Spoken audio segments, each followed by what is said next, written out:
मोठी बातमी, नुकतच लोकसभा निवडणूक पार पडली। या निवडणुकीत महाराष्ट्रात महायुतीला सर्वात मोठा धक्का बसला। महाविकास आघाडीला या निवडणुकीत चांगलं यश आलं। याच निवडणुकीच्या निकालानुसार काढण्यात आलेल्या पोलनुसार महाराष्ट्रात आगामी काळात महाविकास आघाडीचं सरकार स्थापन होण्याची शक्यता आहे। महाराष्ट्रात पुढच्या 4 महिन्यांनी विधानसभेची निवडणूक पार पडणार आहे। त्याआधी विधानसभेबाबतचा महत्त्वाचा पोल समोर आला आहे। या पोलनुसार महायुतीला मोठा धक्का बसण्याची शक्यता आहे।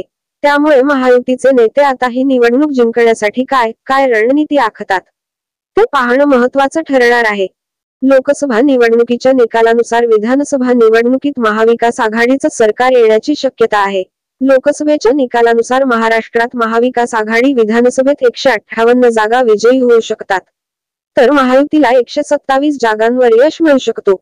त्यामुळे महाराष्ट्रात महाविकास आघाडीचं सरकार स्थापन होण्याची शक्यता आहे। महाराष्ट्रात विधानसभेच्या एकूण 288 जागा आहेत। महाराष्ट्रात सत्ता स्थापन करण्यासाठी महाविकास आघाडी किंवा महायुतीला 155 जागांवर विजय मिळवावा लागणार आहे।